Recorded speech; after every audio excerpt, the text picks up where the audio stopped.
Professor, how many near-death researchers argue that near-death experiences are not evidence of life after death? And what results did you come to through your many years of research work? I agree with the naturalists. Near-death experiences are not evidence of surviving death. That does not mean, however, that they are evidence to the contrary or represent evidence to the contrary. From my experience, near-death experiences are extremely important, but merely only one important piece of mosaic in a broad chain of argumentations that I have personally tried to set up over more than the last 40 years in order to consequently tell what I'll call clear prima facie evidence, in the legal sense that life continues after our death, and that death does not mean the end of our life. Near-death experiences, as I said, play a very important role in this respect, but taken by themselves, they are in fact no proof, because all occurrences, all possibilities, all steps of these near-death experiences can be explained physiologically as well, at least to a certain extent. However,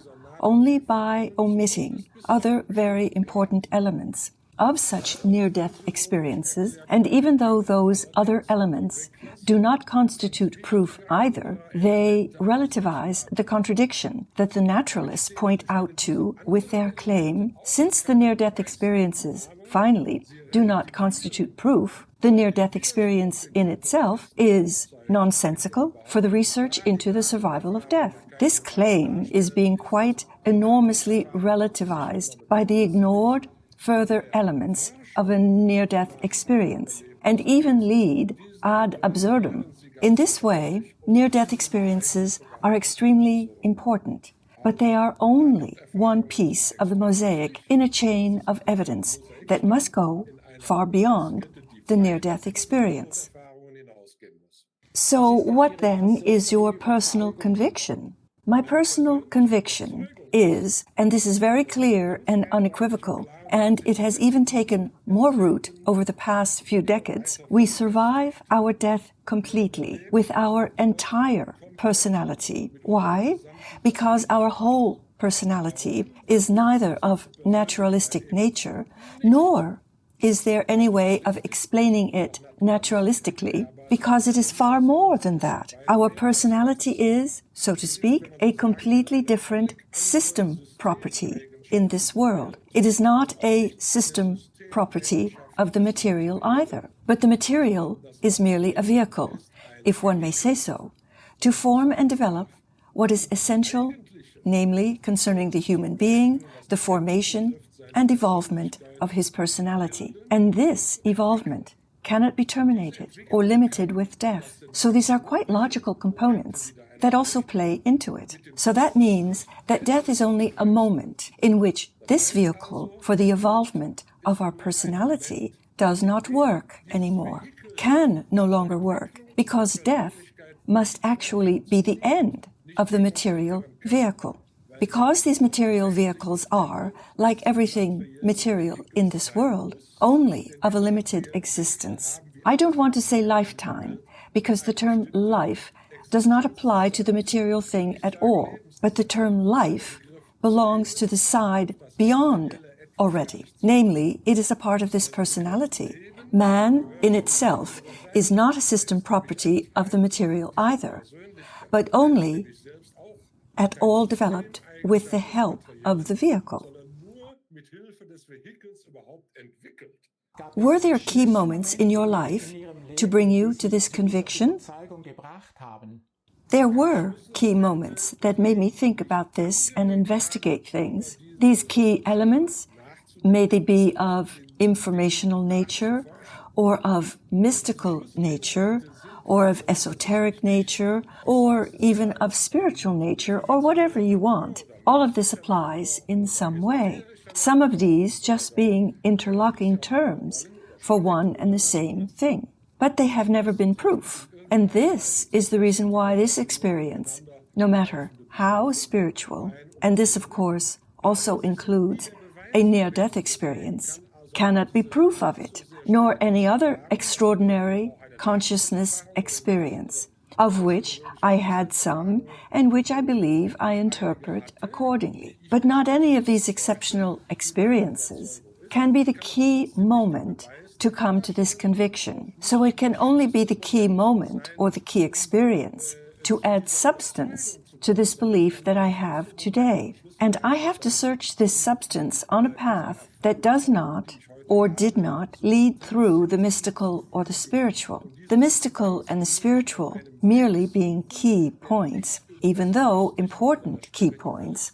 For me, these were even very delightful key points, defining again and again this framework somewhere, thereby making me smile or bringing me joy. But the actual way to get proof is a different one, namely that of freeing ourselves from the scientific and naturalistic embrace, as well as from materialistic or reductionist constraints to which we here are more or less subject or also subjected to. Above all, by today's spirit of the times or mainstream, and first of all, to perceive a horizon in order to look beyond these horizons, then, and from my view, only that can represent a proof. Of course, you're always happy when you get a certain support.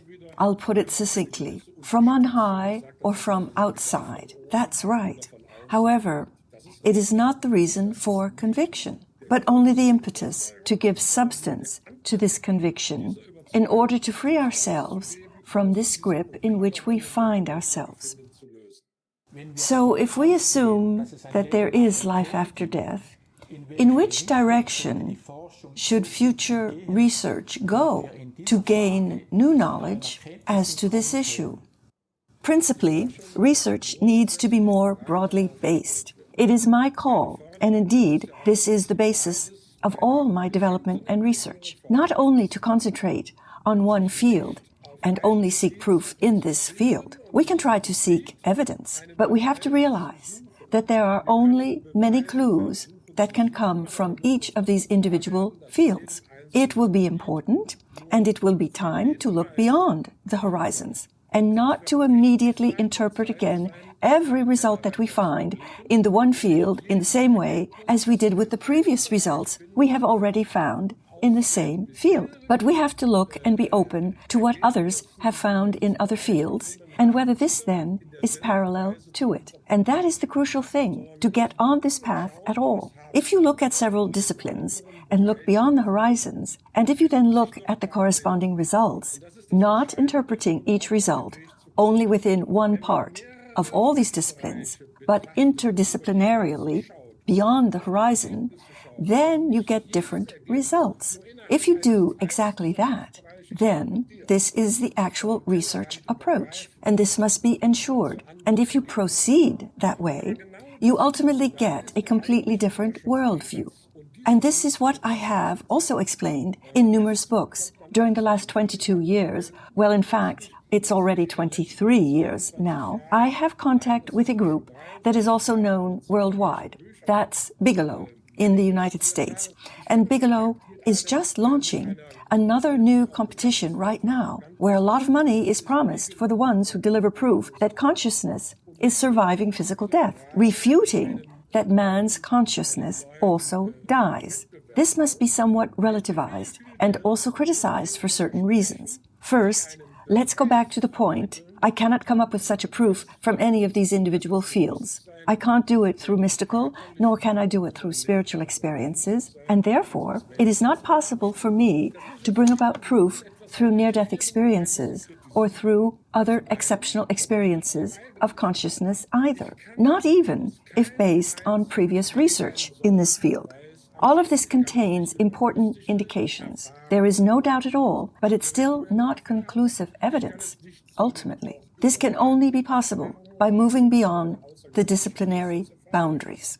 And then, finally, this competition will certainly lead to the money being distributed. After all, they want to get rid of it. But strictly speaking, it will not represent proof. And then this competition will again disappear in the end, in the underground, like last year and the year before last, when this competition has already taken place in a different form, and then certain people certainly collected good money without providing any proof of it. This doesn't work like that. However, what should be clear, and that's very important, and today, in my view, this is also a thing that is moving me a bit in a missionary way. That wasn't the case 2 years ago. But the world has changed dramatically over the past 2 years, and, in my opinion, not for the better. And therefore, this missionary appeal. If I can prove this by looking beyond the horizons, and by neatly separating interpretations from the results, and when comparing the results with each other, and when I then carefully search for further results in other fields, and when realizing that they do indeed exist, and that they fit and are consistent in themselves and with each other, then, in the end, I will find this conviction that I have confirmed that I can no longer be dissuaded from at all, because I am convinced that there is no other at all. Excuse me that I put it that way, since every one of us, every single one, survives this death, respectively, what we call death, and this completely with their whole personality. Even an animal survives its death. It's only that an animal has no self-awareness. That is, it has not yet climbed to our status on the path of informational evolution. So it cannot become aware of this. Whereas we know from near-death experiencers, for example, that we are people who, I'll say it casually now, in the hereafter, that they briefly experience being able to suddenly rediscover their dog, coming toward them and barking at them. Every life, every spirit, which in turn is another system property of the informational, but not of the material, certainly neither an epiphenomenon nor a product of the material, but has been developed only by the vehicle matter. So every spirit survives its death, and every spirit has reached a certain complexness at the time of its death. I'll call it a cluster of information. And we humans have reached an incomparably higher cluster of information due to our inter-evolutionary advancement. And this cluster of information, which we call our human personality, survives this death completely in full consciousness. Consciousness is also a system property, an evolutionary developed system property of the informational, not of the material. It is just only that it is being formed, also changed by evolution, with the help of this vehicle, matter. Well, this personality survives its own death. The human being survives the human death. And then, of course, all of a sudden, he will find himself standing in a world which he will discover anew and has to rediscover. Just like an infant who is being born, recognizes and has to recognize a new world because it is born into this world and then naturally is developing further. And that's how we, too, do it. Anew, completely different. For us, unimaginable either. At least, hardly imaginable. But there are some attributes, and we can foresee them already here. And that's why I'm coming back to this missionary character that I think is becoming extremely important in our days. Man will recognize what is already written in the Bible, and what others have also recognized. I am, of course, not the only one, and the first to recognize this. Man will have to realize that he alone, and exclusively, bears personal responsibility for everything he does and has ever done and will be doing here. Self-responsibility, individual personal responsibility. This personal responsibility is actually based on two ethical pillars, on two golden rules of ethics. And that's it. Actually, everything else is man-made. Moral ideas are man-made, and one can talk about it. Everyone can think about it as they like. But these fundamentals of ethics, they are obviously of a higher nature, to put it that way, but I don't mean that naturalistically. Rather, it says, love your next one and yourself, not only as yourself, but also and yourself. Thus, one thing will come about all by itself. Love what is superior to us and is actually the basis for everything, whose greatest power is love, and whose existence is actually love per se, and which in the Christian faith we call God. This, however, could definitely be interpreted differently. We just cannot get an idea of it at all, and that's why it makes no sense to talk about how to interpret it, because we can't. It is not incumbent upon us. So this is one of the golden rules of ethics, and the other golden rule of ethics goes back to Immanuel Kant. And the individual, and mind you, not the collective, but the individual categorical imperative, which is basically nothing more than what you do not want done to yourself, do not do to others. That's it. These people have to realize this. These people have to learn it. These people have to take that to heart for themselves, and they have to repent. How is it being said in the Bible so aptly? Turn ye back. For those who are living here, this means turning back and putting this into practice. And this is bringing us back to the near-death experiences. You see how, as a rule, one thing results in the other and can be brought into accordance with the other. People who have had a near-death experience, a deep near-death experience, a complex near-death experience, in the end come out of this near-death experience and, as a rule, change their life. They become more spiritual. They are no longer afraid of death. But the change in their life they are going through means a major turning away from the material or from materialistic thoughts and considerations toward more spiritual thoughts. Moreover, people are becoming more helpful. They approach others with greater awareness. They, let's say, serve others more than before.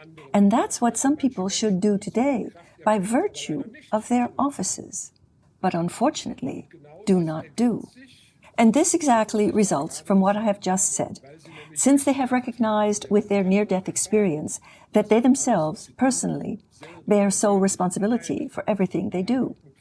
So in order to come to conclusive results in this respect, science may and must be broadly conceived and broadly applied.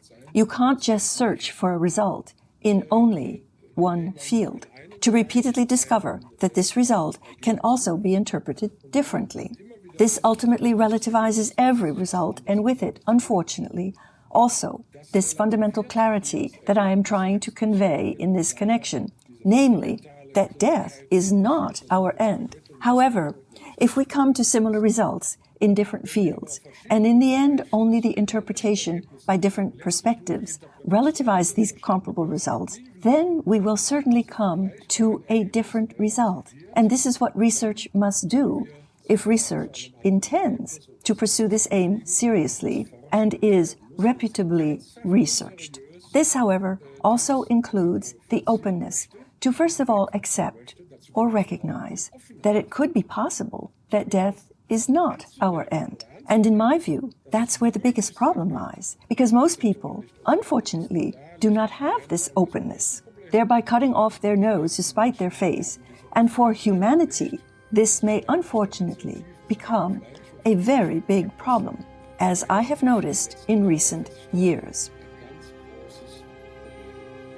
Professor van Laack, I thank you so very much for this interview, and thank you